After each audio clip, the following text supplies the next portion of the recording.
Merchant chamber के पूरे होंगे। और जैसे कि हम सबको मालूम है कि सौभाग्य है कि ये देश अब अमृत महोत्सव मना रहा है, जो 25 साल जब और पूरे हो जाएंगे और इस देश के 100 वर्ष आजादी को हो जाएंगे, उस समय मर्चेंट चैम्बर का भी एक गौरवमय इतिहास उसके साथ जुड़ेगा, ऐसा मुझे विश्वास है। महामहिम राष्ट्रपति जी कानपुर से जन्मे, राष्ट्रपति होने के नाते से तो हम सबका उनके साथ जुड़ाव है ही और स्वाभाविक रूप से होना ही चाहिए, लेकिन एक अपनेपन का भाव कि किसी व्यक्ति को देखते ही मन मुस्कुरा उठे, ऐसे राष्ट्रपति जी का मार्गदर्शन और आशीर्वाद हम सबको प्राप्त होना है। मैं उत्तर प्रदेश के नए दायित्व के साथ जनों सभी को नमस्कार। Merchants chamber of Uttar Pradesh के 90 वर्ष पूर्ण होने के अवसर पर इस संस्था से जुड़े आप सभी लोगों को मेरी हार्दिक बधाई और शुभकामनाएं। मुझे लगता है कि जिस संस्था को भारत के प्रथम प्रधानमंत्री जवाहरलाल नेहरू और प्रथम महिला प्रधानमंत्री श्रीमती इंदिरा गांधी और उसी के साथ साथ प्रथम महिला राष्ट्रपति श्रीमती प्रतिभा देवी सिंह पाटिल जैसे महान व्यक्तित्व के लोगों ने संबोधित किया हो, ऐसी संस्था के कार्यक्रम में भाग लेना मैं अपना सौभाग्य समझता हूं।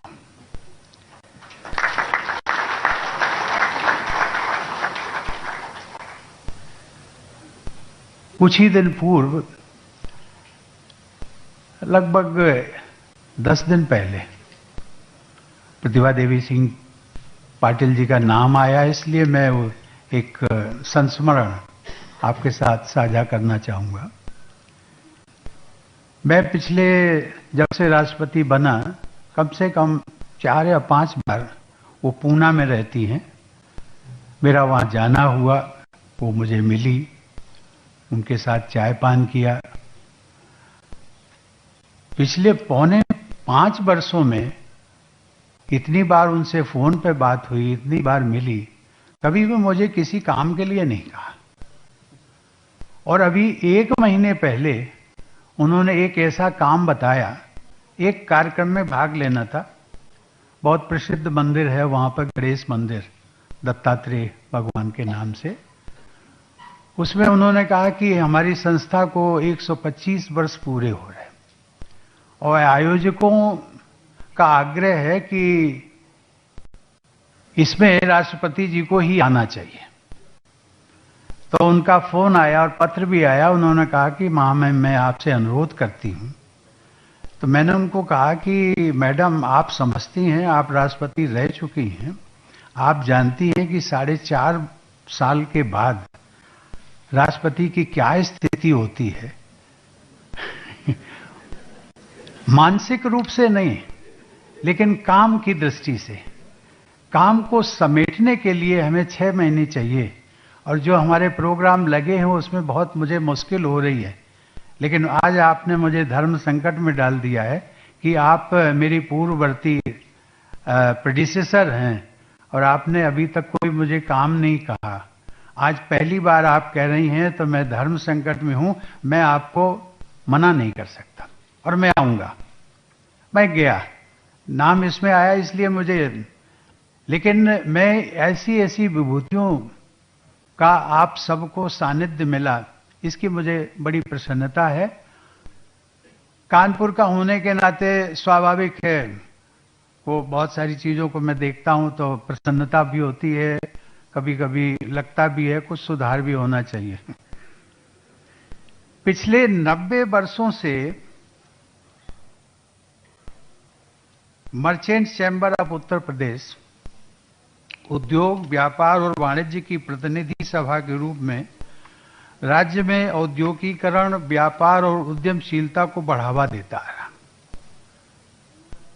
ये सच है कि आपकी गौरवशाली संस्था के ये गौरवशाली वर्ष 90 वर्ष बीत चुके हैं।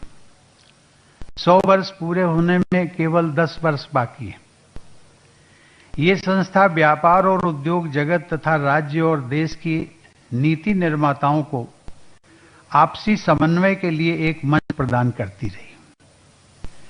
इस संस्था द्वारा समय समय पर विभिन्न मुद्दों पर भारत सरकार और उत्तर प्रदेश की राज्य सरकार को दिए गए सुझाव नीति निर्धारण में अत्यंत सहायक सिद्ध होते रहे।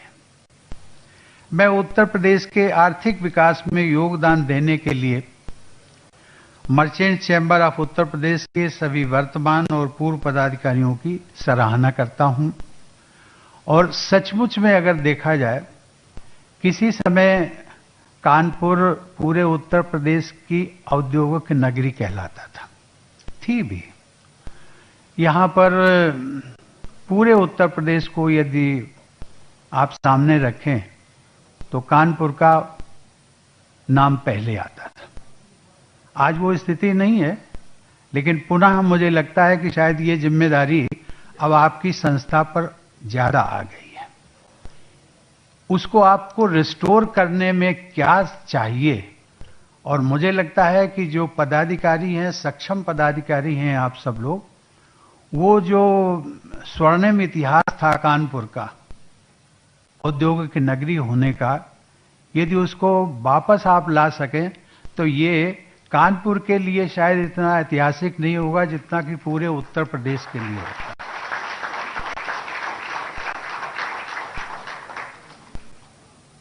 आपकी संस्था बहुत बड़ी संस्था है, पुरानी संस्था है। देखा जाए कि मर्चेंट चैम्बर ऑफ कॉमर्स को अगर देखा जाए, मुझे नहीं लगता कि उत्तर प्रदेश में इससे पुरानी कोई संस्था होगी। हमारे पदाधिकारी भी वरिष्ठ हैं, सीनियर हैं, प्रभावशाली हैं।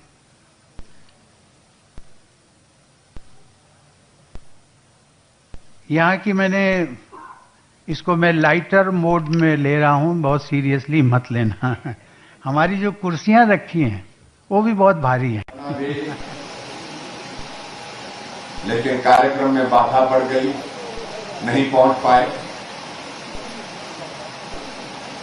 और शायद लेकर में जब लोकसभा का चुनाव हो रहा था उस वक्त भी आ रहे तभी से लाते,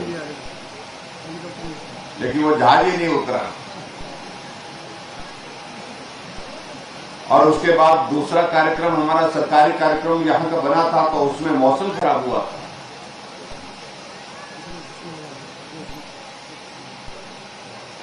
लेकिन उसके बावजूद भी आप सबके बीच में वर्चुअल माध्यम से जुड़ करके जो बातें करने की थी, जो कहने की थी, वो हमने की।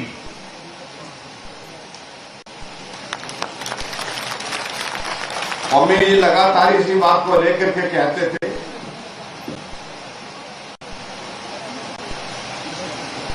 मेरा चंडी का क्षेत्र रह गया, वहां आपको जाना। हर बार पता नहीं मेरे दफ्तर में कितनी बार इन्होंने लिख करके दिया होगा चंडी जाने की बात कही। जय श्री राम, जय श्री राम। और आखिरकार आज मां चंडी का आशीर्वाद हमको प्राप्त हुआ। आज मां चंडी के दर्शन करने का भी सौभाग्य प्राप्त हुआ और चंडी क्षेत्र के लोगों के भी दर्शन करने का सौभाग्य प्राप्त हुआ। उसके लिए मैं आप सबका बहुत बहुत धन्यवाद करता हूं।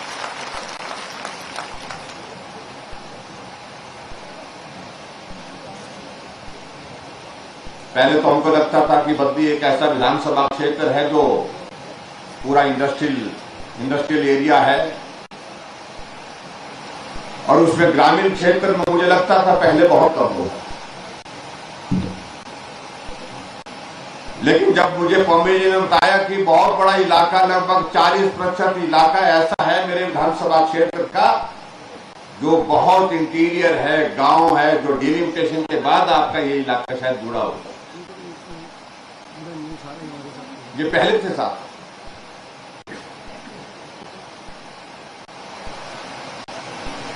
और फिर इसलिए मेरे कार्यक्रम के लिए इस प्रकार से लड़े हुए थे कि यहां कोई जाता नहीं बोलते। मैंने कहा भाई मैं जाऊंगा, जरूर जाऊंगा, आने में देर हुई भले, लेकिन उसके बावजूद भी आपके इस क्षेत्र में आने का मौका मिला। और मुझे इस बात की भी प्रसन्नता है कि आज अगर आपके इस विधानसभा क्षेत्र में आने का मौका मिला, जिन योजनाओं का जिक्र पम्मी जी ने पहले किया, 7 योजनाओं का शिलान्यास किया और 9 योजनाओं का हमने आज उद्घाटन किया, 9 का शिलान्यास और 7 का उद्घाटन किया। और इन सभी को अगर मिलाएं तो 16 योजनाएं एक साथ हमने आज जिनका उद्घाटन और शिलान्यास किया, और जिसमें लगभग 100 करोड़ रुपए का जो है आपके क्षेत्र के लिए विकास निर्धारित हुआ है। उसके लिए भी मैं आपको बहुत बहुत बधाई देता हूं। यानी कि आने में भले ही देर होगी, लेकिन उसके बावजूद आपके इस क्षेत्र के लिए 100 करोड़ रुपए आज के दिन जो है कुछ खर्च कर चुके हैं, और उसमें से योजनाएं उद्घाटन के लिए तैयार हुई थी उनका उद्घाटन किया, और उसके बाद लगभग 56 करोड़ रुपए के शिलान्यास आपके इस विधानसभा क्षेत्र के इस इलाके में हुए। और मैं अच्छी तरह से समझ सकता हूं कि जो इलाका कठिन है, भौगोलिक दृष्टि से पिछड़ा हुआ है, गांव का इलाका है, वहां विकास की अभी भी ज्यादा जरूरत है, क्योंकि मेरा इलाका भी इसी प्रकार का है, गांव का। और वहां पर भी हम देखते हैं कि अगर विकास की दृष्टि से अगर काम करने की अगर सबसे ज्यादा जरूरत है, जो इंटीरियर इलाका जहां कम आना जाना होता है नेताओं का, अधिकारियों का, सबका, उस क्षेत्र के लिए हमने प्राथमिकता तय की है। और मैं इस बात को कह सकता हूं, जब सरकार बनी थी हिमाचल प्रदेश में, तो उस वक्त हमने एक बात कही थी, जहां आज से पहले काम नहीं हुआ है, काम कम हुआ है, हम काम की शुरुआत वहां से करेंगे, विकास की शुरुआत वहां से करेंगे, ये हमने बात कही थी। और इसलिए हर विधानसभा क्षेत्र में हमने वहां के ऐसे इलाकों को आइडेंटिफाई करने के लिए बोला अधिकारियों को, दो इलाके पिछड़े हुए हैं, जहां काम की ज्यादा जरूरत है, जहां विकास की ज्यादा जरूरत है, उन इलाकों में काम करने की हमने ज्यादा कोशिश की।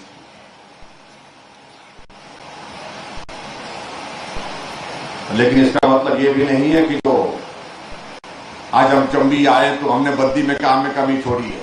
बद्दी में काम किया है और बहुत ज्यादा काम किया है, पिछली सरकारों की तुलना में बहुत ज्यादा काम किया है, उनकी तुलना में हमने सबसे ज्यादा काम।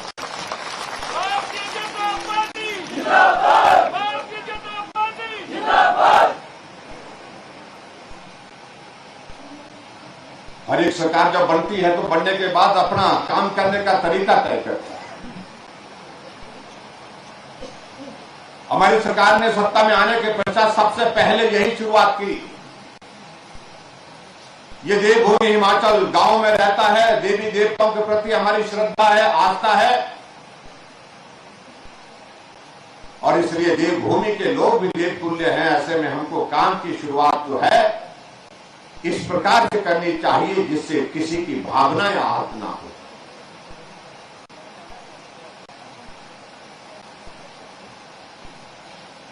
जहां गरीब है उसके लिए ज्यादा मदद करने का रास्ता कैसे निकल सकता है, उसका रास्ता निकालने की हमने कोशिश की। और इसलिए आप लोगों ने देखा होगा कि हिमाचल प्रदेश में सरकार बनने के पश्चात हमारी पहली कैबिनेट की बैठक का निर्णय राजनीतिक निर्णय नहीं, आज से पहले जो सरकारें हिमाचल प्रदेश में बनती थी वो राजनीतिक निर्णय करती थी। पिछली सरकार के इन योजनाओं को बंद कर दो, पिछले सरकार के उन नेताओं को अंदर डाल दो, उनके खिलाफ मामले दर्ज कर दो। हमने कहा नहीं, हम काम करने के लिए चुने गए हैं और हिमाचल प्रदेश में काम बहुत करने को है, इसलिए राजनीतिक बदले की भावना से हमने काम की संस्कृति को बंद कर दिया। आप देखते होंगे कि आप देखते थे पिछले 4.5 वर्ष पहले अखबारों की खबरें क्या, अखबार की खबर यही होती थी कि आज उस नेता का मामला उस कोर्ट में लगा है, अगली पेशी उस तारीख को लगी है, आज दूसरे नेता की पेशी उस कोर्ट में लगी है। लेकिन आज आप देखते हैं कि इस तरह से राजनीतिक बदले की भावना से किसी खबर को आपने अखबार में पढ़ा। हमने काम पर ध्यान दिया। हमने कहा, जैसे मैंने पहले भी कहा, कि देवभूमि हिमाचल प्रदेश है और यहां के लोग देवतुल्य है। इसलिए हमारी कैबिनेट का पहला निर्णय अगर समर्पित रहा, वो समर्पित रहा हमारे हिमाचल प्रदेश के उन बुजुर्गों के लिए जो आर्थिक दृष्टि से तंगी के हालात में से गुजरते हैं। और बूढ़ा तो सबको होना है, बुजुर्ग तो सबको होना है, लेकिन आज के इस युग में बुजुर्गों की कदर घर में जिस तरह से होनी चाहिए थी वो नहीं। हम अनेक कार्यक्रमों में जाते थे, हमको बुजुर्ग लोग खड़े होकर के भीड़ में मिलते थे, धक्का लग रहा है, अपने आप को संभालने की कोशिश कर रहे हैं, एक हाथ में कागज का टुकड़ा उसको भी संभालने की कोशिश कर रहे हैं। और जब हम उनके पास पहुंचते थे वो कहते थे हमें पेंशन लगा दो। मैंने कहा कि वो दृश्य दिल को छूने वाला दृश्य है, जिस बुजुर्ग की वजह से हमने इस दुनिया को देखा है, इस दुनिया को समझा है। आज वो भीड़ की कतार में खड़ा होकर के हमसे पेंशन की गुहार करे, इससे बड़ा दुर्भाग्य हो नहीं सकता। ऐसे में हमने निर्णय किया कि बुजुर्ग अपने घर में रहेंगे, लेकिन 70 साल के ऊपर के सभी बुजुर्गों के लिए एक मुश्त हमने पेंशन का प्रावधान करने की घोषणा की, ताकि हम बुजुर्गों का आशीर्वाद लेकर के इस नए काम की शुरुआत कर सकें।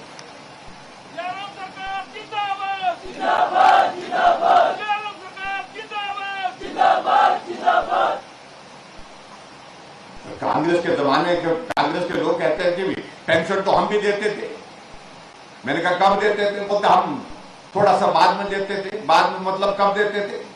जब आज बुजुर्ग जो है वो चला जाए दुनिया से। बोलते हम 80 साल के बाद देते थे। और मैं कई बार बोलता हूँ कि ये कांग्रेस के लोग बहुत टेक्निकल आदमी हैं, ये सारी चीजों को बहुत बारीकी से देखते हैं। इनको मालूम है कि 80 साल के बाद देने में कोई हर्ज नहीं है, बहुत सारे तो निकल जाएंगे और जो बचेंगे वो अब मांगने के लायक नहीं रहेंगे। बुजुर्गों के साथ अपमान करना।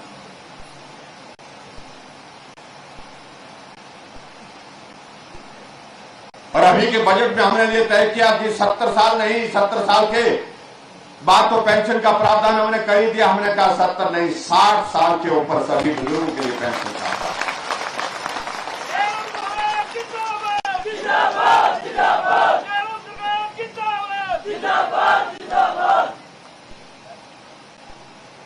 आपने देखा होगा गांव में बुजुर्गों का, जब उनकी बेटी ससुराल से आती है, उनका नाती ससुराल से आता है, छोटे बच्चे उनके साथ आते हैं, बुजुर्ग उनको चाहता है कि मैं कुछ दूं उनको, मैं उनके लिए मिठाई के लिए कुछ पैसे दूं, लेकिन बुजुर्ग की जेब में पैसे नहीं। मुझे बुजुर्गों ने अपने हाथों से लिखे हुए पत्र भेजे कि सब कुछ है घर में, लेकिन उसके बावजूद बेटे की भूमिका आप निभा रहे हैं। आज हमारे घर में कोई आदमी आता है, कोई बच्चा आता है, हम उसको कम से कम मिठाई देने की स्थिति में, क्योंकि उम्र का एक दौर होता है जब आदमी को अच्छा लगता है, कुछ देते हुए अच्छा लगता है। हम भावना का सम्मान किया और हमारे कांग्रेस के नेता, कांग्रेस के लोग कहते हैं कि जयराम ने क्या किया।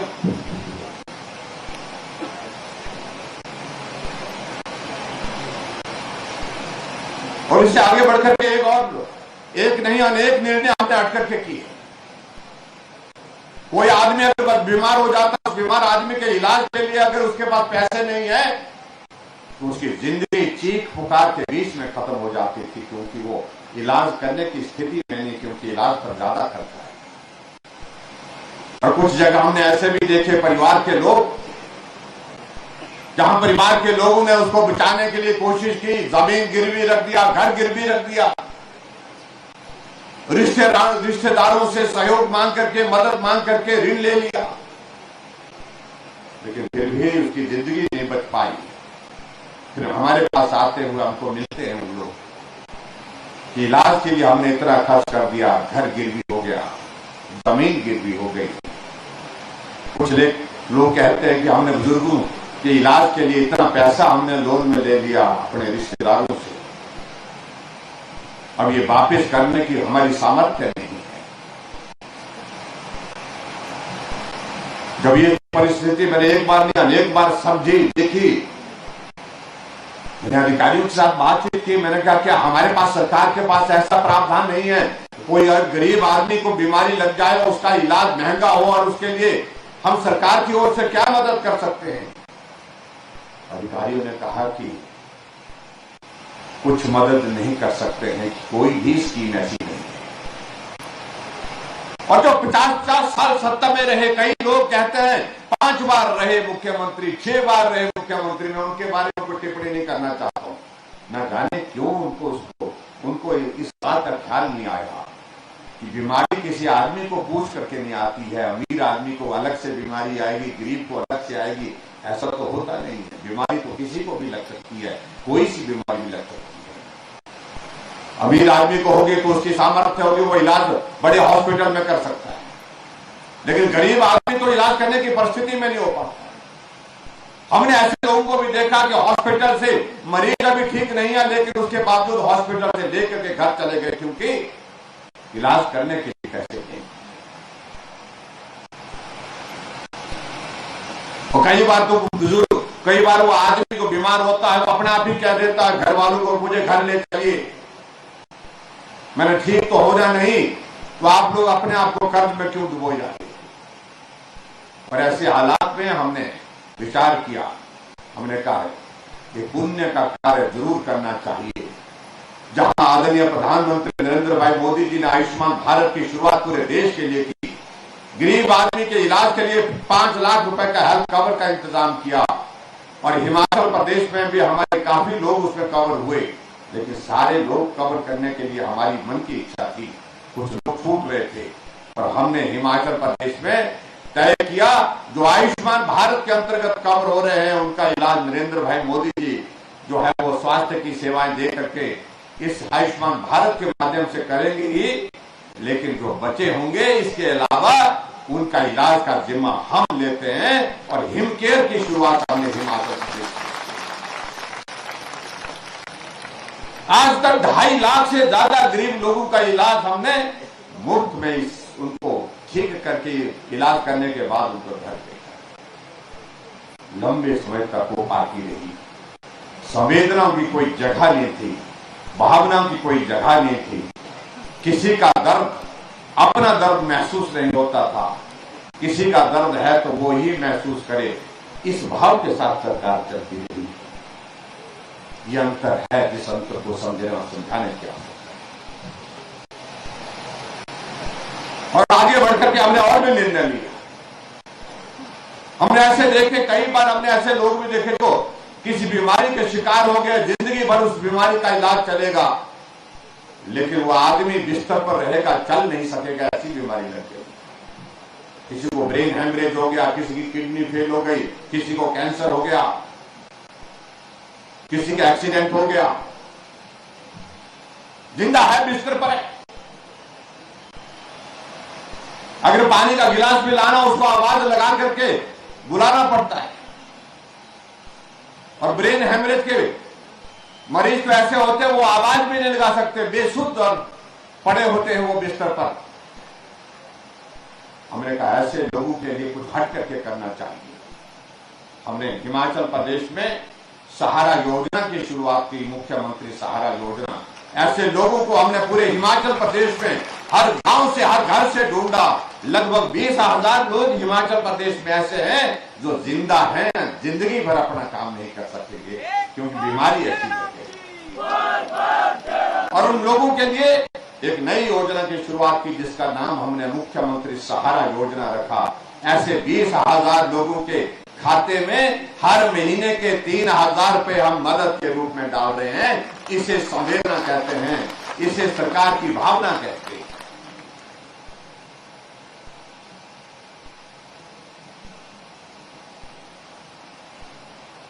हमारी माताएं बहनें यहाँ पर बैठी हैं, खाना बनाती हैं, रसोई में लकड़ी जला करके जंगल से लकड़ी लाना, लकड़ी काट करके लाना, फिर जो रसोई में उस धुएं में रह करके खाना बनाना कठिन कार्य था। आदरणीय प्रधानमंत्री नरेंद्र भाई मोदी जी ने उज्ज्वला योजना की शुरुआत पूरे देश भर के लिए की। पर्यावरण भी सुरक्षित रहे, पर्यावरण भी बेहतर रहे और हमारी माताएं बहनें जो हमको स्वादिष्ट भोजन बना करके देती हैं, उनके स्वास्थ्य पर भी जो है विपरीत असर ना पड़े, इसलिए उन्होंने उज्ज्वला योजना की पूरे देश के लिए शुरुआत। और मुझे इस बात की खुशी है कि 1,37,000 गैस के कनेक्शन हिमाचल प्रदेश में उज्ज्वला योजना के अंतर्गत मिले। मेरे पास कुछ महिलाएं इस प्रकार के और गरीब आई कि बोलते नहीं बोलते, कुछ लोगों को तो गैस मिल गई लेकिन हमको नहीं मिली। मैंने कहा आपको क्यों नहीं मिली? कि बताया कि भाई वो आप उस कैटेगरी में नहीं आ पा रहे। हमने कहा नहीं आ रहे हैं तो क्या किया जाए? मैंने अधिकारियों से बात की।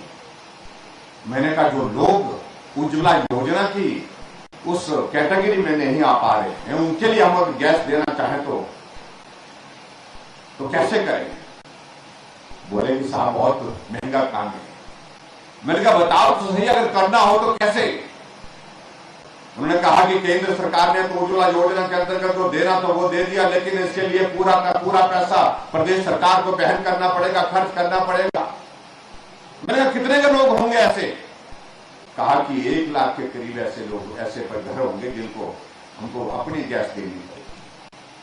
और मैंने ऐलान कर दिया कि जो बचे हुए घर हैं जिनको उज्ज्वला योजना के अंतर्गत गैस नहीं मिली है, उनको हिमाचल प्रदेश सरकार गैस देगी। गृहिणी सुविधा योजना की शुरुआत हमने की।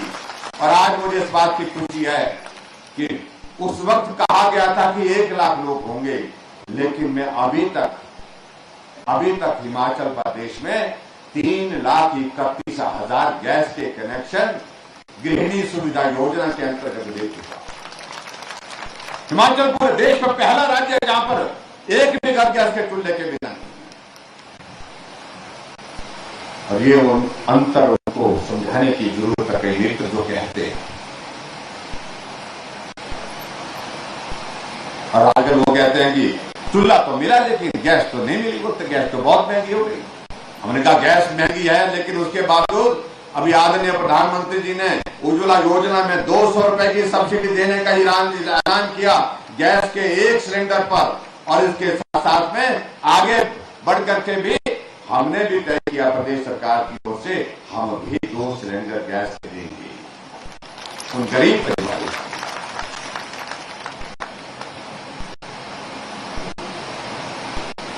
हमने और निर्णय लिया, बेटियां हमारी गरीब परिवार की है और बेटी गरीब है और उस बेटी की शादी पर हमने कहा कुछ योजना बनानी चाहिए।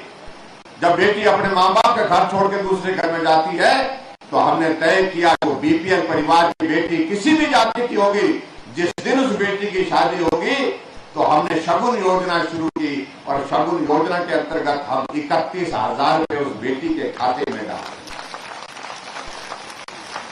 सरकार तो कई बार कांग्रेस पार्टी की भी रही, क्या गरीब बेटी की शादी के लिए कभी सोचा उसने? कभी नहीं सोचा। ये सोच से परे के विषय। गरीब होकर के खड़ा रह गया, इंतजार करता रहा भारतीय जनता पार्टी की सरकार का। आज वो महसूस कर रहा ये सरकार जो आज बनी है, चाहे वो नरेंद्र भाई मोदी जी की केंद्र सरकार है, चाहे हिमाचल प्रदेश में भारतीय जनता पार्टी की सरकार है, ये सरकार गरीब के करीब है, गरीब के लिए है, मजदूर के लिए है। ये अंतर है, जिस बात को आज अंतर समझ करके लोग हमको सहयोग करें।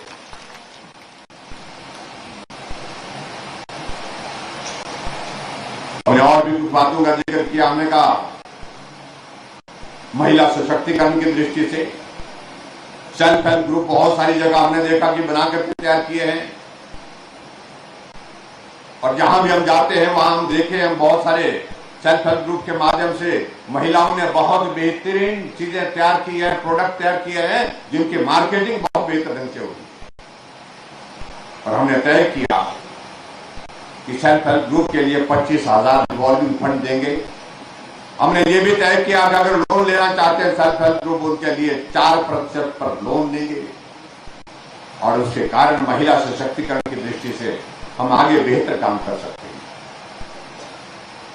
बहुत सारी चीजों का आप जिक्र कर सकते हैं। और यहां तक कि जो मुख्यमंत्री स्वावलंबन योजना है, उस योजना के अंतर्गत हमने ये तय किया अगर कोई नौजवान काम करना चाहता है, अपना व्यवसाय शुरू करना चाहता है, 1 करोड़ रुपए उसको ऋण देने का प्रावधान हमने किया है और उसमें से 25% सब्सिडी यानी कि 25 लाख रुपए की सब्सिडी उसको मिलेगी जो अपना काम शुरू करेगी।